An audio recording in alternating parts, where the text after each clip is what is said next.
মোসেন তথা প্রস্তাব এনেছি, আমার রাজ্যে ওয়াকফ আইন আমি বলবৎ হতে দেব না।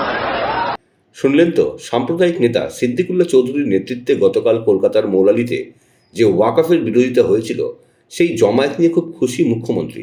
কিন্তু তার সাথে গতকাল একটা বাস থেকে জয় শ্রীরাম লেখা একটি ধ্বজ নামাতে বাধ্য করা হয়, তা আবার পুলিশের সামনে। যদিও সেই নিয়ে চিন্তিত নন তৃণমূলের কোনো নেতামন্ত্রীরা, এমনকি মুখ্যমন্ত্রীও।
সনাতনী সমাজের এই অপমানের বিরুদ্ধে প্রতিবাদ করার আর্জি জানালেন সুকান্ত।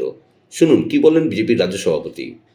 গতকাল ওয়াকফ বিলের বিরুদ্ধে যে প্রতিবাদ রাজ্যের মন্ত্রী এবং একজন সাম্প্রদায়িক নেতা সিদ্দিকুল্লাহ চৌধুরীর নেতৃত্বে আয়োজন করা হয়েছিল কলকাতার বুকে, তাতে আমরা দেখেছি মৌলালিতে একটি বাস থেকে হিন্দুদের যে পতাকা, গেরুয়া পতাকা, সেই পতাকাকে খুলে ফেলা হয়েছে পুলিশের উপস্থিতিতে। মমতা বন্দ্যোপাধ্যায় অত্যন্ত খুশি হয়েছেন এই জমায়েত দেখে। এই পতাকা খুলে ফেলা দেখেও হয়তো উনি খুব খুশি হয়ে থাকতে পারেন, কিন্তু এই পতাকা কোন রাজনৈতিক দলের পতাকা নয়। এই পতাকা সমগ্র হিন্দু সমাজ, সনাতনী সমাজের পতাকা, সমগ্র হিন্দু সমাজ এবং সনাতনী সমাজের সম্মান।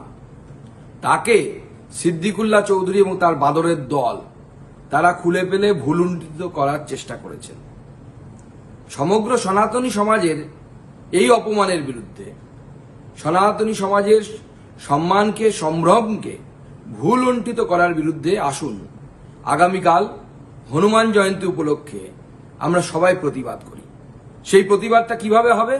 নিজের বাড়িতে আমরা সবাই গেরুয়া পতাকা লাগাই, যারা সনাতনী আছেন তারা প্রত্যেকে লাগায়। আমি আমার নিজের বাড়িতে লাগাবো এবং সকালবেলা লাগিয়ে, গেরুয়া পতাকা লাগিয়ে সেই ছবি আমি সোশ্যাল মিডিয়ায় দেব। আপনারাও নিজের বাড়িতে গেরুয়া পতাকা লাগান। আমি নিজে কলকাতার রাস্তায় কালকে নামবো এবং গেরুয়া পতাকা বিলি করব সনাতনী হিন্দুদেরকে, কারণ হিন্দুদের এই অসম্মান মেনে নেওয়া যায় না। সমগ্র বাংলা ফুটছে, সবাই প্রতিবাদ জানান, নিজের বাড়িতে গেরুয়া ঝান্ডা লাগান। বন্ধুরা, ভিডিওটি ভালো লাগলে দয়া করে লাইক শেয়ার করে দেবেন, আমাদের পেজটা ফলো করে নেবেন আর আপনার মতামত কমেন্ট করে অবশ্যই জানান। ধন্যবাদ।